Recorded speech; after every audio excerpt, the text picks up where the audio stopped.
So hello everyone. Welcome you all to this forum titled Street Dance Theatre Development, Observations and Future Prospect. So this is one of the events of the Flo Fest, the Hong Kong first dance culture festival presented by the Hong Kong Street Dance Development Association, HKSDDA. So with these 2 days of 4 performances of street dance theatre as a result of a whole year of Flo project, which is an incubator program for 8 local street dance choreographers. We are very interested in the topic of street dance theatre, and issues circling around it. So the developments and some future prospects. So therefore we have this forum today.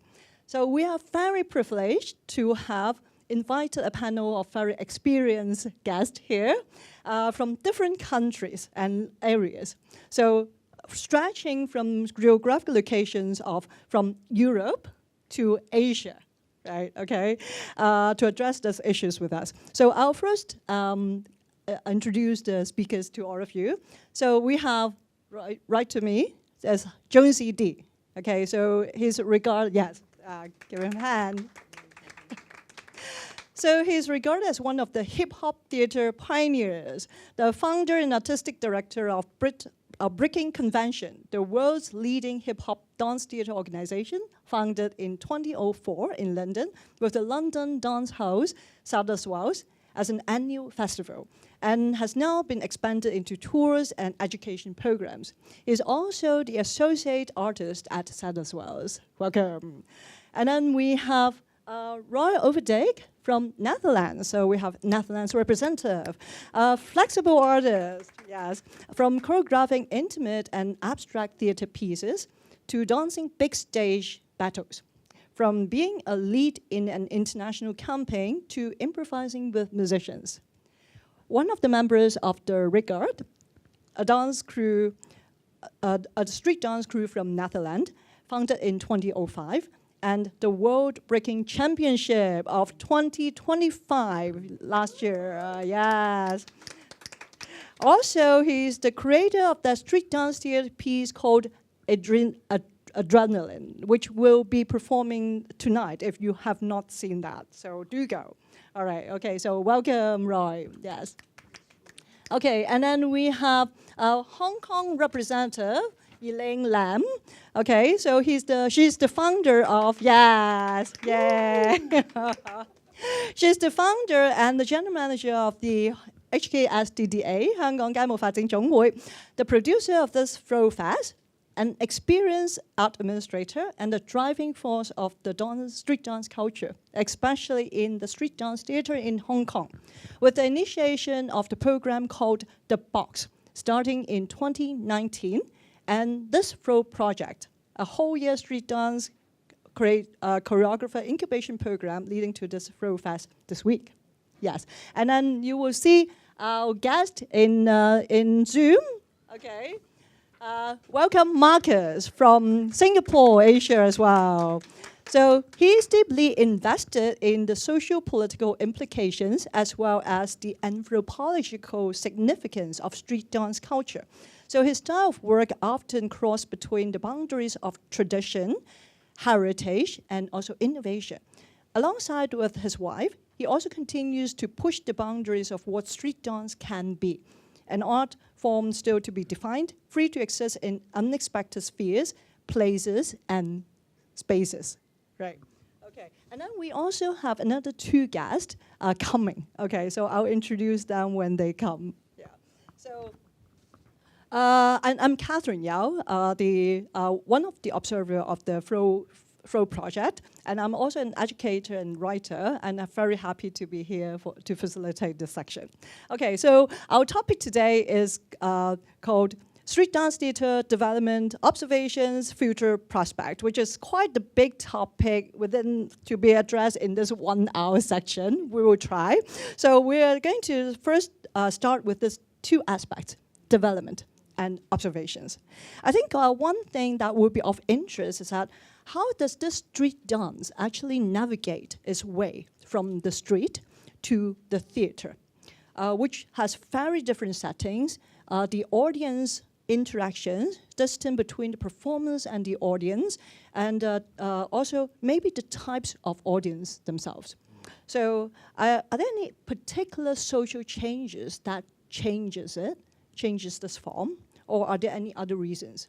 So I'll ask each of the speakers to address this based on maybe your own experience with the street dance theater, and also so maybe addressing some of the issues, the questions that I've posted just now. Right, so, and also let us have some observations of the development in your area. Yes, okay, so I'll first ask Jonzi D to share with us. Yes. Happily. I think that my own personal experience thinking about hip-hop theatre comes from doing it on the street, so-called. We actually did it indoors as well, not just outdoors. But we practiced and practiced and practiced. We didn't have teachers. Yeah, there were no teachers. We learned stuff and we shared it. It's peer-to-peer training. That was how we originally started learning hip-hop. Simultaneously, I was training in contemporary dance as well. So I understood the theatre space, the proscenium arch, and I always dreamt of bringing these two forms together, you know? And I didn't necessarily see it as how does hip-hop navigate its way to the theatre. I thought, how does the theatre navigate its way to hip-hop? Interesting, yeah, okay. And do you have any, talk a little bit about your experience in building up this breaking conventions? Sure. So I created my first piece of hip-hop theatre in 1995. And it was called Lyrical Theatre.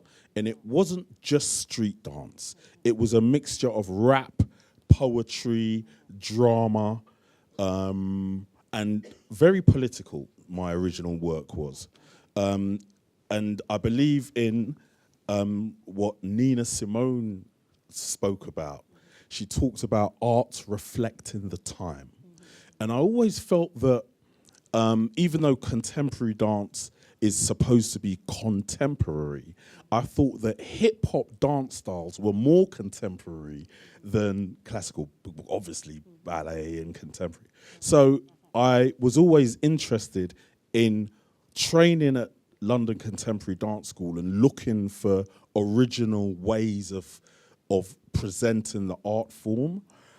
But with hip-hop, we had so much more vocabulary to play with.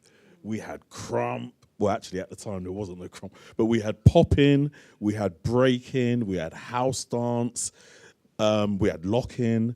And they're so different, each style, that I felt that it gave us more of a palette to take from when it comes to creating, I guess, abstract theatre. The challenge, I think, was convincing hip-hoppers that the theatre was also for them, you know, and vice versa. You know, there's a lot of contemporary dancers that wanted to do hip-hop, but they just didn't have the technique, you know, but they had the theatrical understanding, you know. So you're trying to bridge the hip-hop dancers and theater based on your experience, because I read in your message that you actually a graduate from the London Contemporary Dance Company school, which you studied contemporary and also classical ballet. Yes. So the bridging is make a lot of sense, and then and therefore the creation of the hip-hop theater. Yes, that's very interesting. So well. Hello, before we continue with the conversation, I would like to introduce another guest of us, which is EVO Lao Shi, okay, from China, Shanghai. So he is the first generation of hip-hop and popping dancer in the late 1990s. And then the pioneer in street dance education, establishing the first street dance studio Castor in 2005 in Shanghai. In grooming many famous street dance artists since then. So, and then apart from culture exchange and serving as judges for street dance competitions, he's also a writer and researcher. And then he's the main writer and editor for 2 books, Encyclopedia of the World Street Dance, 世界街舞大百科, and Dictionary of the Elements of the World Street Dance, 世界街舞元素大典. That's my translation. I hope they are all right. Yeah. So welcome, EVO. Yes. Yeah. Okay. So EVO, we are just talking about the trying to tackle the development and also your observations in the street dance theater in your area. Okay. So well, why don't I pass to you? Okay. And then like, are you ready? I'll let you break a little bit first.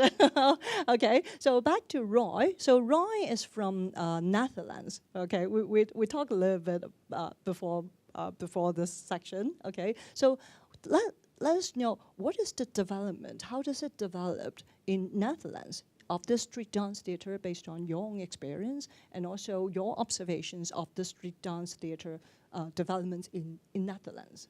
So yeah, I'm Roy. I'm from the Netherlands, and I started with theater a couple of years ago, and I always had like an interest for theater because I come from a breaking crew, and like in breaking you battle, and in a battle you have like 45 seconds to show something that you think is the best, and then someone else does the same, and then 5 people decide who was better, and then you're either through or you're out. So then your day stops, and you can just dance somewhere in the corner, but the competition keeps on going, which is very nice because this builds skills. Is very important. You need to learn your foundation, and you can build on this. But at one point, me and my crew were like, okay, but what if we want to show more? And we started to make showcases, and we started doing some commercial work. And then we found out that it's very nice to, instead of just doing 45 seconds, having maybe 45 minutes to show something. And then because I always had an interest for theater, we were like, okay, maybe we should dive into this realm. And then in 2014, we won this competition called UK Champs in London. And there we met Jonzi, Michelle, and the rest of the Breakin Convention fam. And they were like, do you want to perform at our festival? And we said, yes, but we don't have a show.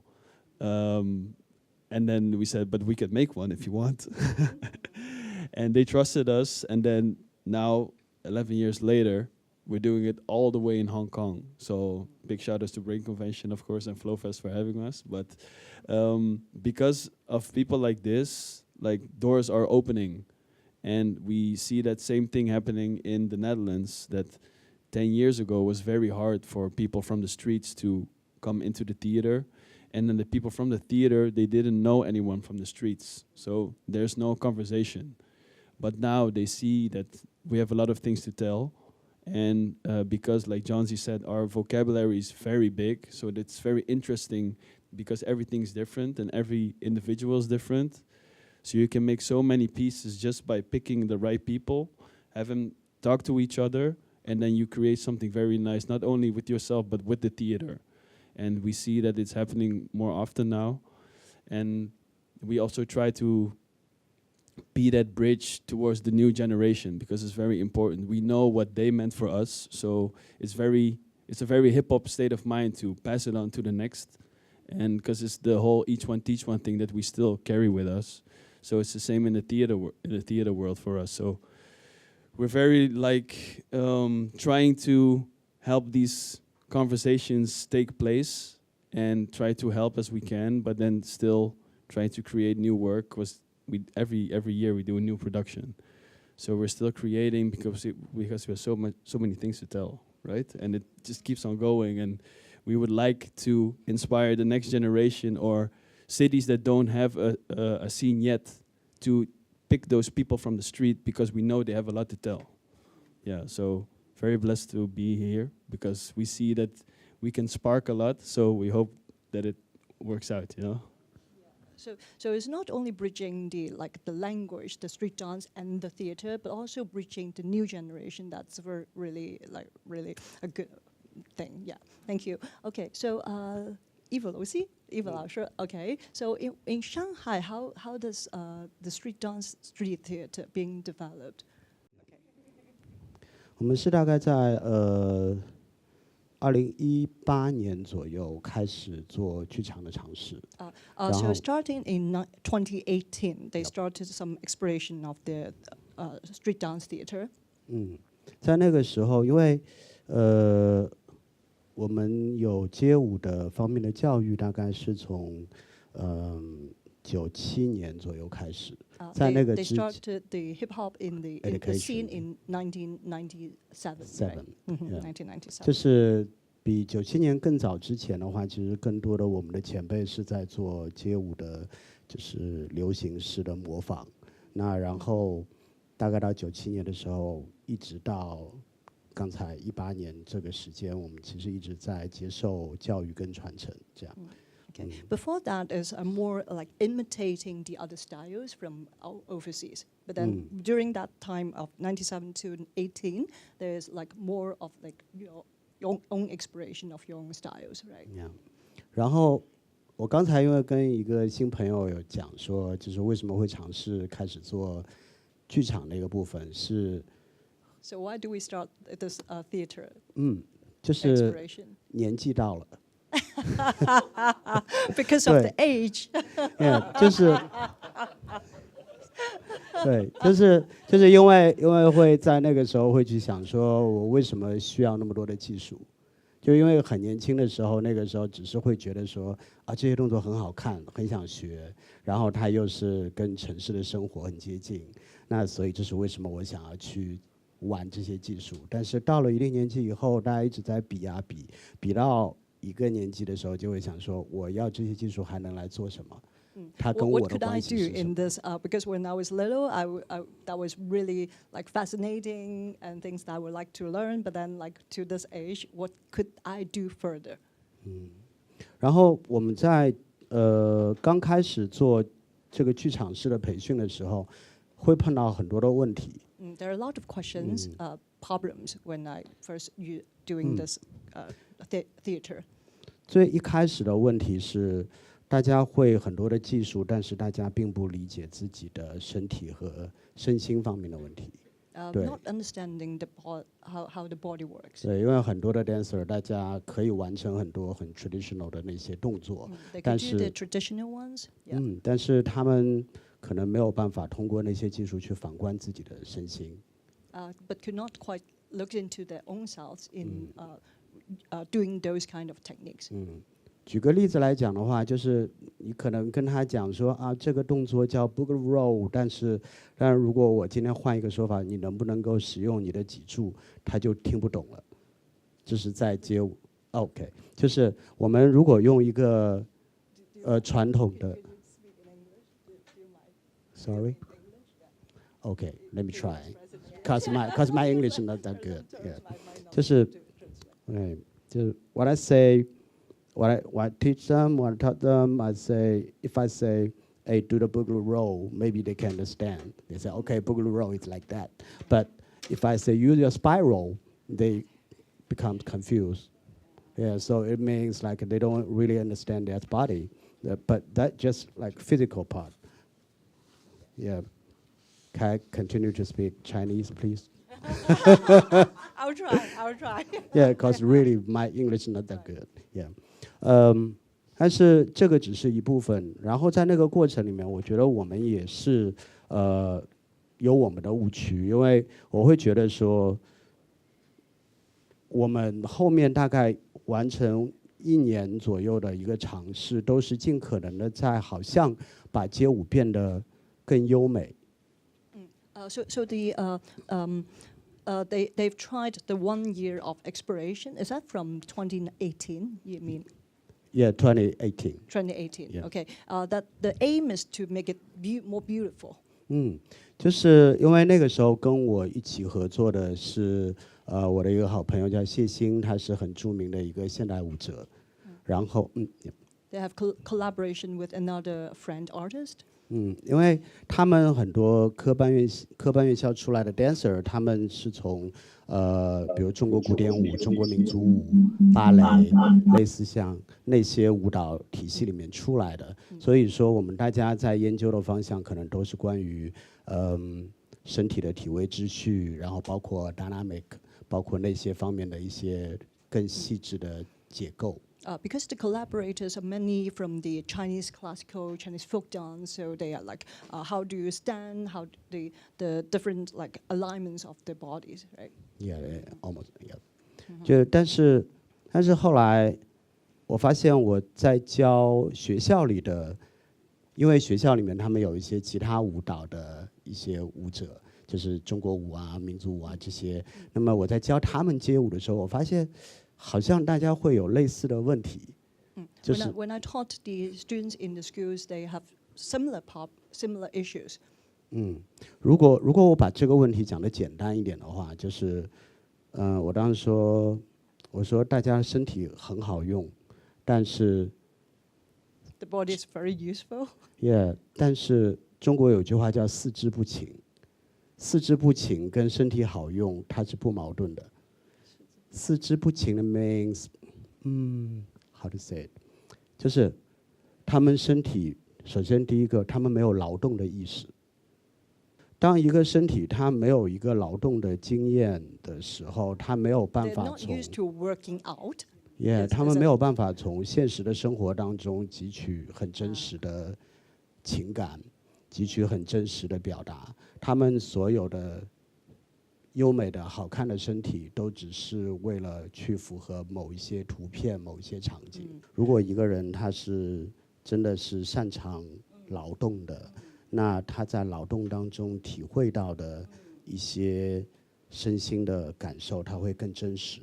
但是在 studio 里面也好，在 art school 里面也好，学习到的东西往往是更需要去符合舞台的。然后当他 So it's not quite authentic enough what they are expressing, right? It's not really true enough. Yeah. 这是为什么有的时候我们在学街舞的时候，我们的老师也经常跟我们讲，你要多更在意街舞的根源文化，就包括无论是 party dance 还有大家的生活。街舞它有一个很好的点是它的整个的生态是从原生环境，然后它也有它的流行的部分，甚至于它会进到体育，然后它又会进到剧场，它整个的状态是像一个人的一体多面一样，它是完整的。它并不是像现在学校里面教的大部分的舞蹈，它是，如果我说直白一点，它是被阉割过的，就是为了舞台变得好看才在那里的舞蹈。街舞它本身是很完整的，至少在当下的社会是这样。So EVO thought that like street dance is more holistic, other than like the other dances, which is like very separated. 对，那然后的话，我会觉得保持这个生态的健康很重要。How to keep the ecology healthy is very important. 我觉得这是第一点。然后第二点的话，是在剧场里面我们到底要表现什么？如果在剧场里面我们表现的是优美，我觉得这个是对街舞的一种阉割。For the street dance, probably if everything is for dance, if everything is pretty, it's probably a fake one. But originality is probably the best. Otherwise, it's just like how to say it is sort of like giving a discount to the dance body somehow. Yes. Yeah, particularly doing on stage. Yeah, I think. Yeah, because like everything you just push it becomes very artistic. That become like a polished word. Yeah. It's so beautiful. Okay. Yeah, we could discuss that more. Thank you, EVO, for your contributions. And before we continue with Marcus, I would like to introduce our guest sitting next to me, whom is Ivan Michael Blackstock from London, UK as well. Yes, just performed and then rushing in. Okay. So he founded his very own media production company, Ultraviolet, for which his multimedia production, TRAPLORD, which has just been performed the last time in Hong Kong, is the premier work and winner of the British most prestigious stage honor, the 2023 Olivier Award for the Best New Dance Production. And he's the former artistic director at 180 Studios, and now he's the associate artist at the South Bank Center. So welcome, Ivan. Yeah, thank you for sharing with us. Yes. Okay. So maybe I should ask Marcus, okay, from Singapore, after hearing EVO's about how his thought about the street dance theater. Okay. So what is the development in Singapore that you see, and some observations of the development in your area? I just want to start by saying that Singapore itself is really new. So as independence of our country is in 65, and so it's a really new country, and that is also evident in our arts and our dance styles. So street dance really started, I think, 2005. And those were like our teachers that first started teaching proper street dance classes in Singapore. So me and my generation are kind of like their students. So we actually learned while they were learning and discovered while they were discovering as well. So we kind of learned with them, and after that, the scene sort of exploded in 2007 onwards. I think that was where really we had a grasp on what the actual street dance forms were. So based on that, 10 years later, about, I would say 2017, that was when theater, I think, made its little preview in street dance in Singapore.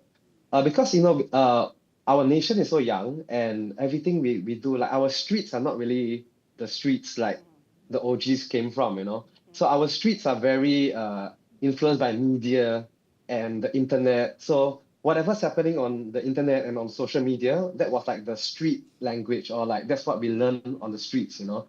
And what we got. So everything was really from a Western media culture, and the only physical connection we had was when we traveled to Asian countries like Japan, Korea, Taiwan, China, for street dance information. And also, I think in those countries, like what EVO was saying, it's also not in that time, street dance theater was also not really there yet. So I think when we first started in 2017, Europe was really the how to say, what we could reference from and look at what they've been doing, because they've been already years ahead. So I think in terms of theater and where it started in then, there was one company that did a work in 2015. I think that was kind of like the first street dance work that was in an actual theater. And then now it's of course more common, but it's still very, very uncommon in our street dance ecosystem, because I think most street dancers here, we are still locked into the system of like trying to make it, to win a battle, to win something, get paid to travel and teach. You know, that's kind of like the life that most people think is street dance. But I think because Singapore's culture is also quiet, we are quite efficient. We know what's the meta or what's the most effective methods, you know. So everybody thinks that, okay, I need to do well at that and exceed and you know, make money. But for me, when I first learned about theater was through a contemporary class.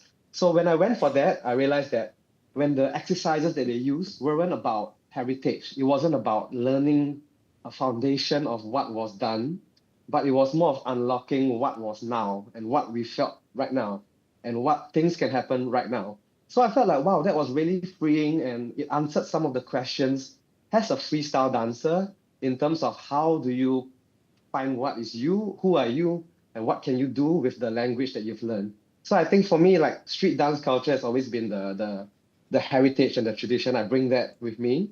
And contemporary has always taught me now how to make it different, how to be myself, and also how to tell modern day stories that reference the past, you know. So I think for me, that's what street dance theater is kind of evolving right now. And I see that a lot happening in our open choreography, or last time what we call urban dance or urban choreo. the scene is also moving, because last time they used a lot of hip hop tracks and they used a lot of like original style music, but now it's moving into a bit more like I would say a musical style of choreography where it's story driven, thematic, layered. It's not just about dance and music, but it's about there's either a narrative, a story, an emotion, or some kind of protest or message that's happening in the choreography side. So I think that side is also coming in to the street dance theater space. But I feel like our original street dance, like popping, locking, whacking, house, hip hop, breaking, is still very new in terms of like exploring what street dance theater can do and can change for us. So yeah, I think that's like a snapshot of what Singapore is right now. And yeah, maybe we can talk more later. Yeah, thank you very much for such detailed snapshot. And then like echoing Jonzi D about this contemporary, the meaning of contemporary, and this is street dance theater and bridging with the contemporary style as well. Yeah, so because of time, I'm seeing the time, we have a timekeeper. I would like to pass it to Elaine, okay? Yeah, so yes, okay. To talk about the Hong Kong, like the Hong Kong scene, the development, which you have created a lot of like street dance, presented a lot of street dance theater. Yeah. Apologies that I'm not an artist. That's no apology. Don't need to apologize. I'm not. I did not do any street dance at all. Yeah, because my training is in ballet. Yeah, apology that. But anyway, that's interesting background like this. Why I really want to do the street dance, right? Because my background is in ballet. Because like what I feel is like ballet is very traditional, and in Hong Kong scene, very traditional, and they got regular funding. And then, yeah, as an arts administrator, I always look into the funding, where the funding goes. Why the funding go to this way, not that way? That's always my questions, okay? When I see the funding allocation, my question is, if there's a lot of youth or the popularity of dance in certain group is growing, why certain resources cannot go to there? So I just thinking like, oh, when the hip hop culture is growing and growing, that means the upcoming generation really into this art form already. What can we do? Can we just nurture them to have a better arts experience or other cultural experience? I think that's how and why I kick off this HKSDDA.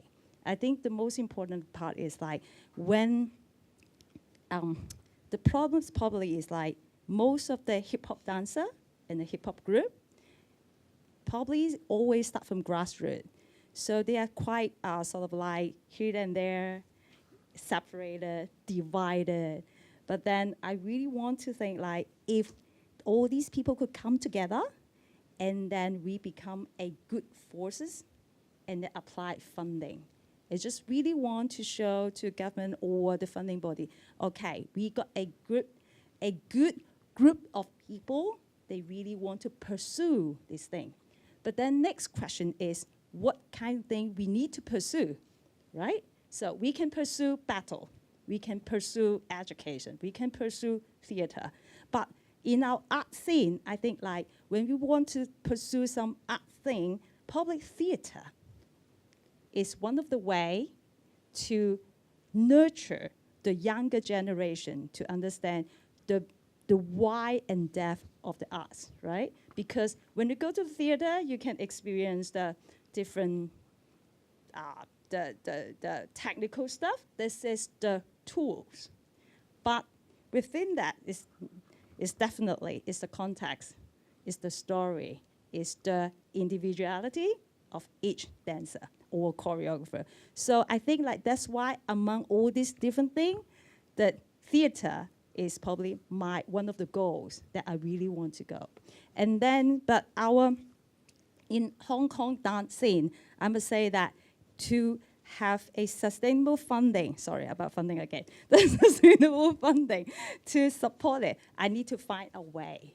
Yeah, so that I just want to prove to all different bodies, okay, we got a group of people learning, keep learning, keep learning. I think that's the status right now, and that's why I just, sort of like pushing this flow or the box and the flow project. Just want to show, okay, we got a group of people, they are learning, but we just still absorbing different kind of talent or absorbing different idea, how we can shape Hong Kong street dance scene. I think that's the status of Hong Kong. Yeah. Thank you very much. So Elaine talked about her as a producer's role in the programming and also funding issues why the development of the street dance theater. I think which might be also shared with the panel. Yeah, you could talk about that later. Yeah, and then I will ask Ivan, okay, to address the questions of the development and observations of the street dance theater. Maybe you could share something about your creation to start with. Hey. So, where do I start? Can you say that question again? Sorry. Yeah, we're I'm still in the show. I know. So I'm slowly coming. I think we are talking about the development in different areas. Like Elaine talked about the Hong Kong scene, the Marcus about the Singapore scene, and then EVO the Shanghai scene. Yeah. And then also Jonzi has already talked a little bit about his development of the breaking conventions. And then I think yours, you as an artist, right? Yeah. Okay, just created TRAPLORD. Yeah. So could you talk a little bit about how does that come about, this TRAPLORD? Now, not on the street, but you choose to do it in a theater. Yes. Yeah. Mm-hmm. So my journey, I started dancing at the age of 8. I'm 39 now. And when I did first start doing dance, I was doing, let's say, street dance. And I was doing that for a while, but I felt that I was limited. And what I meant by that is I like to learn. I love learning new things. Even now, I'm always scrolling on social media, reading books, going to museums, libraries. But yeah, I was at a point where I felt that I wanted to expand my dance technique. So I decided to study ballet, jazz, contemporary, tap dance, and I went to some well-known schools in London. One of the most well-known school was London Contemporary Dance School.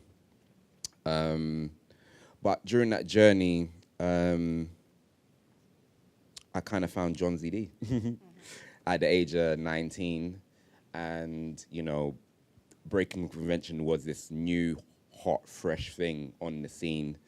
And he said there's this thing he's doing called hip-hop theater. And doing that kind of opened up my mind to bringing other elements into my practice. Because if we're doing street dance, then you're limited to street dance.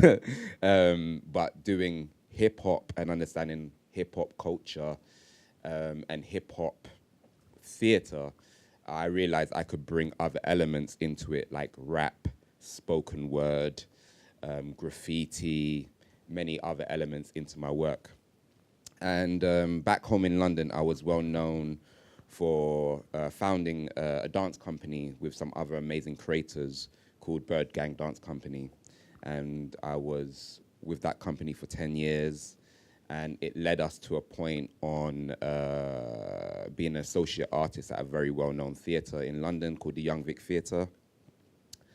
And then I decided to leave the company and leave the theatre, as I felt that I kind of knew what was going to happen next. I was going to be a choreographer, and then I have a company, and And for me, I'm from the street. If you know certain places in London, I'm from a place called Peckham.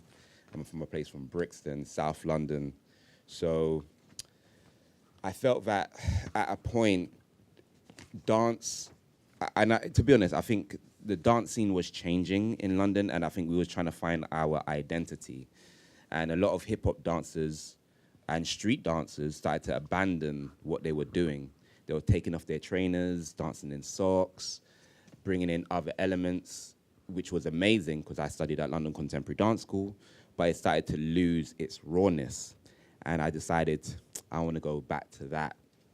So I left the theater, left my company. I'm like, I'm going to do this. And how TRAPLORD started was I think I was 30, nearly 30 years old. Yeah, I was nearly 30 years old, and I realized, oh, I'm nearly a man now. Oh, I have some issues I need to deal with. So I really wanted to actually start from an honest place, and that was me. And I realized I had some mental health issues I wanted to deal with from the traumatic experiences as a child. So I decided to hold a safe space for young men, for young black men. And my friend he was living in an abandoned leisure center.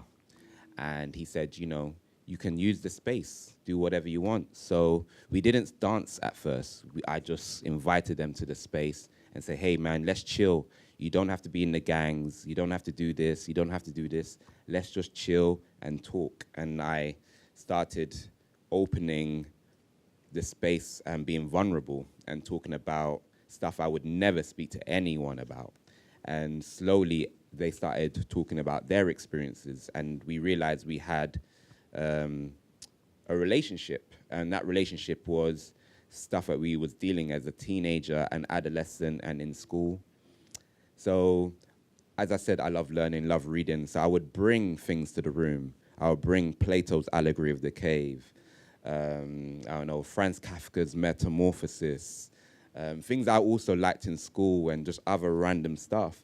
So some of them would tell me about their story, and I would say, okay, now write a rap. And then some of them would like, I don't rap. Just express yourself, see what happens.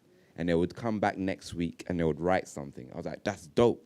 Okay, now you and that dancer go over there and make something, you know?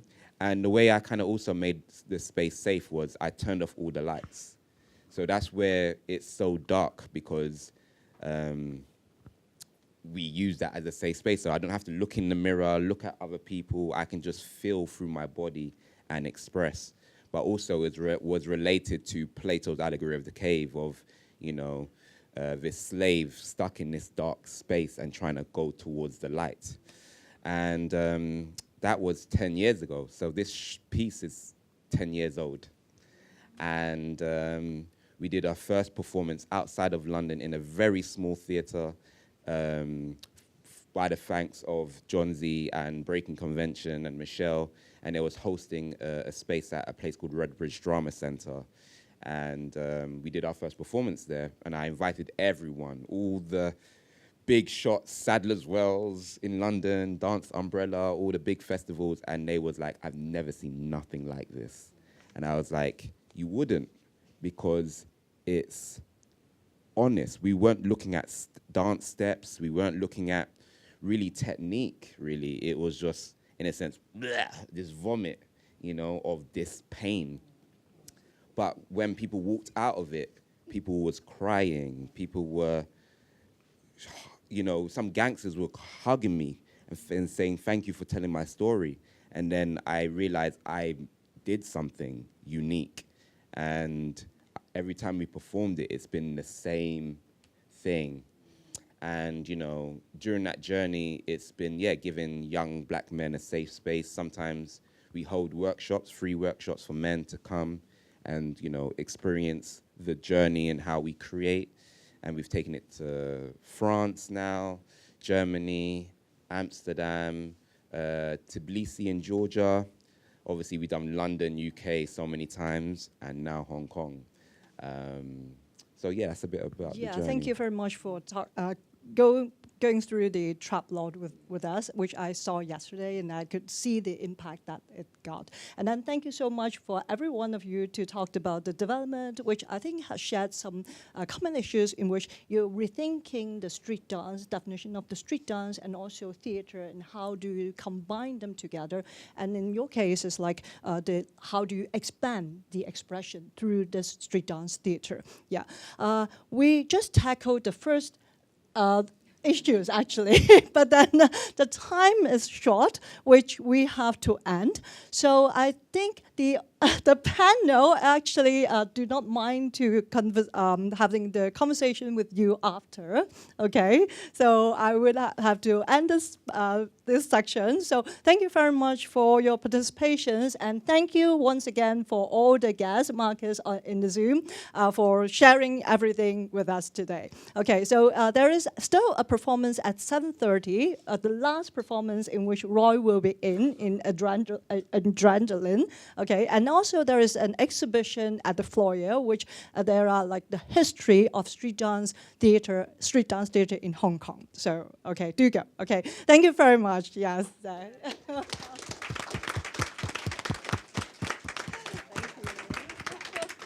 I would like to add that I know there's a lot of exchange needed, because I guess there's so many questions that arise from your head, and then it's just feel free to chat with our guests. Yeah, because like I think it's very good or very intimate to really talk about what is street dance theater and how do you feel about their show. I think they really like to hear that. All right? Okay. Thank you all. Thanks again for coming. Yeah.